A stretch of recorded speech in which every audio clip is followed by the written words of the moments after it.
18 years. I believed I was her mother.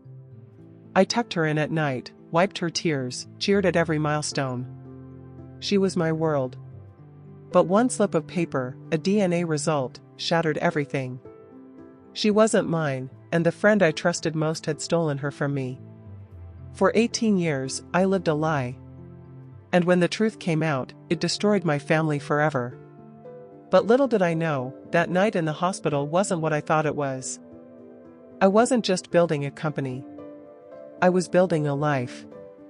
By 30, I was a CEO, newly married, and expecting my first child. Beside me through it all was Maya, my best friend since high school, the woman who knew every secret, every scar. We did everything together, even pregnancy.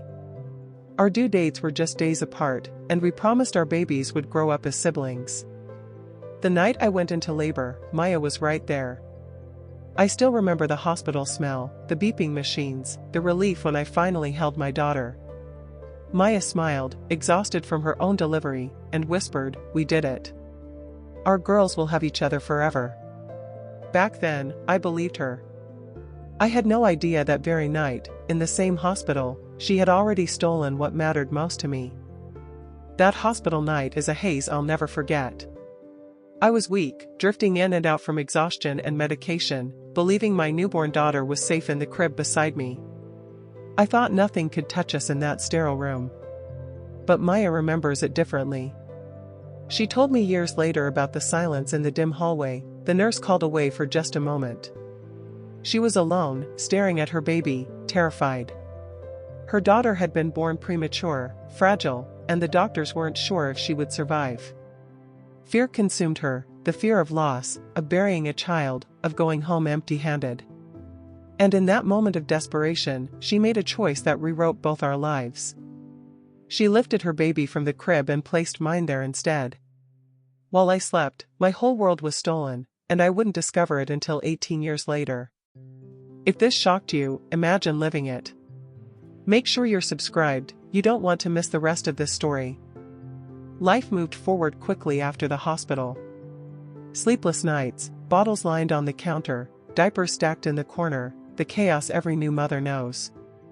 I fell into the rhythm, balancing late-night feedings with the pressure of running a company. It was exhausting, but I didn't care. Every time I looked into my daughter's eyes, I felt like I'd won the world. Maya was always around. She'd drop by with her own baby, smiling like the proudest mother alive. We joked about playdates, shared baby clothes, and dreamed about our girls growing up side by side. From the outside, it looked perfect. Two best friends, two daughters, two families intertwined. But small things lingered in the background. My daughter's cries sounded different than I remembered from that first night. At times, she seemed restless in my arms, calmer with others. I brushed it off. All babies are different, I told myself. There were also little looks from Maya. Glances I couldn't name at the time, a flicker of guilt, or maybe fear. I dismissed them as the exhaustion we all carried. 18 years stretched ahead of me, filled with birthdays, milestones, laughter, and tears. I thought I was living the dream of motherhood. What I didn't know was that every memory, every photograph, every celebration was built on a stolen truth. And the longer the lie lasted, the more it would devastate me when it finally came crashing down. 18 years, it's almost impossible to capture all that time, but I can still see it in flashes. First birthdays with frosting smeared across tiny cheeks. School mornings, rushing through homework, braiding her hair before she ran to catch the bus. Holidays where she tore into gifts with the same excitement I once had as a child. She called me Mom 1,000 times a day. Her laughter filled our house. Her tears broke me. I loved her with everything I had, and nothing about it felt false. But there were moments, small, quiet ones, that nagged at me. Like the time she was hospitalized with a fever, and the doctor mentioned her blood type didn't match mine or my husband's. I laughed it off, too tired to argue. Or the day a distant relative whispered, "She doesn't look like you at all." Those words stung, but I buried them. Maya was always close by, still in our lives. She celebrated birthdays with us, showed up for graduations, cheered at school plays. But sometimes, I'd catch her staring at my daughter longer than anyone else, as if she knew something I didn't. When I asked, she'd smile too quickly, change the subject, and I let it go. Through all the milestones, her first dance, her first heartbreak, her acceptance into college, I never questioned my place as her mother. I never imagined the foundation of my life could be built on a lie. But the cracks were already there, waiting. And it would take only one event to shatter everything I thought I knew. And then, a single careless comment planted the seed that would unravel everything. Before I tell you what triggered the DNA test, drop a comment. Do you believe nurture or biology makes a family? The breaking point came out of nowhere. My daughter was 18, excited about college, when she collapsed during a routine sports physical. We rushed to the hospital, fear eating me alive. The doctors were calm, but their questions cut deeper than they realized. Does she have a family history of this condition? They asked. I shook my head. Nothing like this existed in my side or her father's. But the tests told a different story. Her blood type, her genetic markers, none of it matched.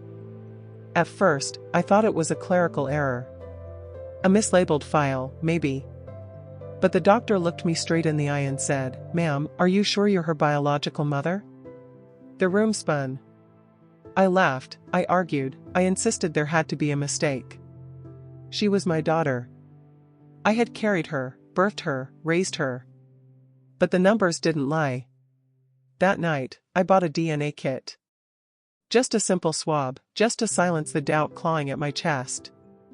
I told myself it was nothing, that the hospital had it wrong. 2 weeks later, the results arrived in my inbox. My hand shook as I opened the file. One line burned into me like fire: probability of maternity, 0%. Everything I thought I knew about my life, about my family, collapsed in that single second. My daughter wasn't mine. And deep down, I already knew who had taken her from me. After the DNA results, denial wasn't an option. I needed answers, and I needed them fast. The first place I went was the hospital where I'd given birth. 18 years had passed, but records don't lie. At first, they hesitated, citing policies and old files long since archived. But persistence pays off. I requested every document, every nurse's log, every delivery record from that night. And there it was, the detail that sent shivers down my spine. My baby had been moved to the nursery for observation, even though she was perfectly healthy. A gap of almost an hour went unaccounted for. Then came the CCTV footage. Most files were long erased, but one grainy clip remained, timestamped the night of our delivery. The angle was poor, but I knew that silhouette. Maya. Standing in the hallway, cradling a baby. She wasn't supposed to be there. Still, I needed more. I hired a private investigator, desperate for clarity. He traced paperwork, cross-referenced hospital staff, even interviewed a retired nurse. And the stories aligned: a distracted nurse, a dim corridor, and 2 babies that mysteriously swapped cribs. But the final proof didn't come from documents or footage. It came from Maya herself. When I confronted her casually, mentioning the DNA results, her face went pale. She forced a smile, said all babies look alike. But her eyes betrayed her. For the first time, I saw it: guilt. The pieces were falling together.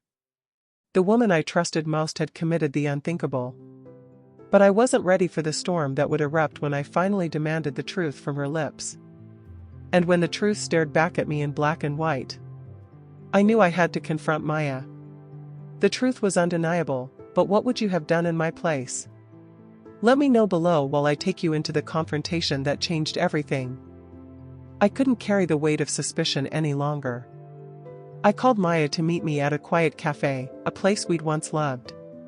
She sat down, her smile uneasy. I slid the DNA report across the table. Her hands trembled as she unfolded it. She didn't deny it. She couldn't. Why? I demanded. Why would you do this to me? Tears welled in her eyes. You don't understand, she whispered. My baby, she wasn't supposed to live. The doctors told me she might not make it through the night. I panicked. I thought if I left the hospital with her, I'd only leave with grief. But if I had your daughter, healthy, strong, then at least one of us would be spared. I told myself I was saving her, saving me, but I knew deep down I was stealing from you. Before I could respond, my daughter walked in. She had overheard enough. Her face crumbled, the betrayal sharp in her eyes. You switched us, she whispered, her voice breaking. And then, Maya's daughter, my biological child, appeared at the doorway. She looked between us, confusion and fear etched on her face. 2 daughters, both caught in the crossfire of a secret neither asked for. I felt the air leave the room. It wasn't just betrayal anymore. It was an earthquake, tearing apart the very foundation of our families. And no matter what either of us said, nothing could undo the moment she made that choice. The aftermath was chaos. My daughter, the one I had raised for 18 years, spiraled into confusion. She loved me, but part of her longed to know Maya, the woman who had given her life. Maya's daughter, my biological child, was equally lost. She felt betrayed, raised in a lie, yet couldn't let go of the woman she had always called mom. The girls clung to fragments of identity, questioning everything. Who am I really? Who do I belong to? Family and friends fractured. Some said I should forgive Maya, after all, she acted out of fear. Others insisted fear was no excuse for stealing nearly 2 decades of my life with my daughter. Social media turned our private nightmare into public spectacle, strangers debating our pain like it was entertainment. The law offered no comfort. Lawyers spoke of custody, inheritance, rights. But how do you divide love? How do you choose between the child you raised and the one you lost? Maya tried to justify her decision, but her words rang hollow. I was desperate, she said. I thought I was saving myself. But desperation doesn't erase birthdays missed, lullabies unsung, milestones stolen. Both daughters stood in the wreckage, each grieving a truth they never asked for. One mourning the loss of the mother she thought she had. The other mourning 18 years stolen from the mother she should have known. And me? I had to face a cruel reality. DNA revealed the truth, but it couldn't heal the wounds. Only time, and unconditional love, could decide if we'd survive it. The DNA revealed the truth, but it didn't tell us if we could survive it. When the truth finally settled, I realized there was no path back to the life I once had. 2 daughters stood before me, each carrying wounds they didn't deserve. The daughter I raised, the girl who had been mine in every way except blood, struggled to trust me again. She asked questions I couldn't answer. Did you always know? Would you still love me if I wasn't yours? I told her the truth, yes. 1,000 times, yes. Because love is not erased by DNA. My biological daughter, Maya's child, looked at me with equal parts yearning and resentment. She wanted to know me, but every interaction was shadowed by the lie of how we were separated. Building a bond with her felt like planting seeds in scorched earth, slow, fragile, uncertain. Maya? She vanished from our lives. Whether out of guilt, shame, or fear, she disappeared, leaving her daughter with questions she may never answer. And maybe that was her punishment, to live with the weight of what she stole, not just from me, but from both girls.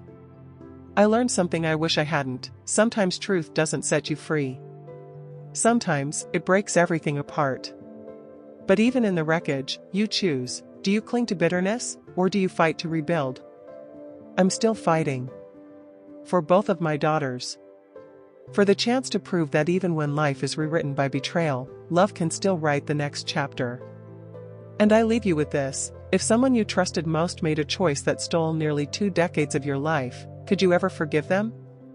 Or would the truth be too heavy to carry? Share your thoughts below, and don't forget to subscribe for more real family stories that uncover the secrets hidden in plain sight.